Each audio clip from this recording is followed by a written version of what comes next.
ಬೇರೆಯವರು ಬೋರ್ವೆಲ್ ಕೊರ್ಸೋದು ನೋಡ್ಬೇಕಾದ್ರೆ ಏನು ಅನ್ನಿಸ್ತಾ ಇರಲಿಲ್ಲ. ಆದರೆ ನಾವೇ ಕೊರಿಸ್ತಾ ಇದ್ದೀವಿ ಅಂದಾಗ ಹೊಟ್ಟೆ ಒಳಗೆಲ್ಲ ಚಿಟ್ಟೆ ಓಡಾಡ್ದಂಗೆ ಅನ್ನಿಸ್ತಾ ಇತ್ತು. ಹಾಯ್ ಹಲೋ ಎಲ್ರಿಗೂ ನಮಸ್ಕಾರ, welcome to my mini vlog.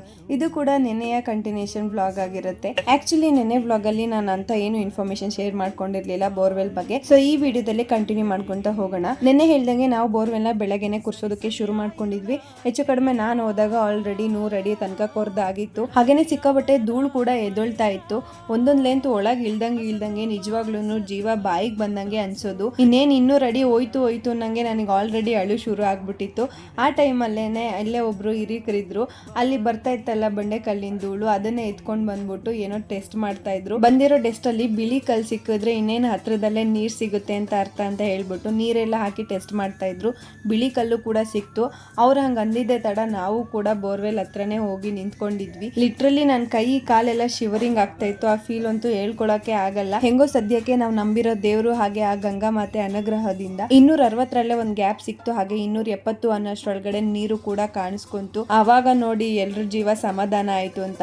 ಇಷ್ಟು ದಿನ ಬೇರೆಯವ್ರು ಕೊರಿತಾ ಇದ್ದಿದ್ ನೋಡ್ತಾ ಇದ್ವಿ. ಆ ಗಂಗಾ ಮಾತೆ ಅನುಗ್ರಹ ಸಿಕ್ಕಿ ಅವ್ರಿಗೂ ಕೂಡ ನೀರ್ ಬರ್ಲಿ ಅಂತ ಆಶಿಸ್ತಾ ಇದ್ವಿ.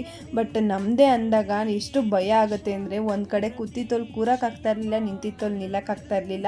ಆ ತರ ಫೀಲಿಂಗು. ದುಡ್ಡು ಹೋಗ್ಬಿಡುತ್ತೆ ಅಂತ ಅಲ್ಲ, ಆ ಗಂಗಾ ಮಾತೆ ಅನುಗ್ರಹ ಸಿಗ್ಲಿಲ್ವಲ್ಲ ಅಂತ ಆ ಫೀಲಿಂಗು ರೈತರಿಗೆ ಮಾತ್ರನೇ ಅರ್ಥ ಆಗೋದು. ನಾನು ಎಷ್ಟೋ ವಿಡಿಯೋಸ್ ಅಲ್ಲಿ ನೋಡಿದೀನಿ, ನೀರ್ ಸಿಗ್ಲಿಲ್ಲ ಅಂದಾಗ ಕಣ್ಣೀರ್ ಹಾಕಿರೋರು, ಹಾಗೇನೆ ಕೆಸರು ಸಿಕ್ಕಿದಾಗ ಅದನ್ನ ಮೈಗೆ ಹಚ್ಕೊಂಡು ಸಂಭ್ರಮಿಸಿರೋರು. ಅದ್ರದ್ದೆಲ್ಲ ಅನುಭವ ನಮಗೆ ಒಂದೇ ದಿವಸದಲ್ಲಿ ಆಗೋಯ್ತು. ಇನ್ನ ಬೋರ್ವೆಲ್ ಕೊರ್ಸ್ಬೇಕು ಅನ್ನೋದು ನಮ್ಮ ಫ್ಯಾಮಿಲಿಯ ತುಂಬಾ ವರ್ಷದ ಕನ್ಸು ಅಂತಾನೆ ಹೇಳ್ಬೋದು. ಅದರಲ್ಲೂ ಜಾಸ್ತಿ ನಮ್ಮ ಅತ್ತೆಮ್ಮನ್ ಕನ್ಸಾಗಿತ್ತು. ಯಾವಾಗ ಕೊರಿಸ್ತೀವೋ ಅಂತ ಅವರು ಕೂಡ ಕಾಯ್ತಾ ಇದ್ರು. ಅದೇ ನೆನ್ನೆ ಹೇಳ್ದಂಗೆ ಯಾವಾಗ ಅಂತೂ ಪ್ಲಾನ್ ಆಗಿರ್ಲಿಲ್ಲ.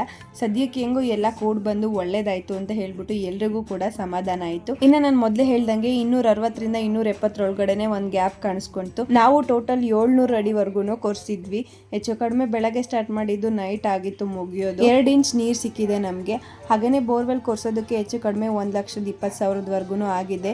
ಎಲ್ಲ ಕೂಡಿ ಕಳೆದು ನೋಡಿದ್ರೆ ರೌಂಡ್ ಫಿಗರ್ ನಾನು ಹೇಳ್ತಾ ಇದ್ದೀನಿ. ಇವಾಗ ಹೇಳಿದ್ದು ನಾನು ಜಸ್ಟ್ ಕೊರ್ಸೋದಕ್ಕಷ್ಟೇನೆ. ಇನ್ನು ಮಿಕ್ಕಿದ ಖರ್ಚೆಲ್ಲ ಮುಂದೆ ನೋಡ್ತಾ ಹೋಗ್ಬೇಕು ಒಂದೊಂದಾಗೇನೆ. ಅದ್ರ ಬಗ್ಗೆ ನಿಮ್ಗೆ ಏನಾದ್ರು ಇನ್ಫಾರ್ಮೇಶನ್ ಬೇಕು ಅಂದ್ರೆ ಕಮೆಂಟ್ ಮಾಡಿ ತಿಳಿಸಿ. ಸೊ ನಾನು ಕೂಡ ತಿಳ್ಕೊಂಡು ಹೇಳ್ತೀನಿ. ಈ ವ್ಲಾಗ್ ಇಷ್ಟ ಆದ್ರೆ ಲೈಕ್ ಮಾಡಿ, ನನ್ನ ಪೇಜ್ನ ಫಾಲೋ ಮಾಡ್ಕೊಳ್ಳೋದು ಮರಿಬೇಡಿ.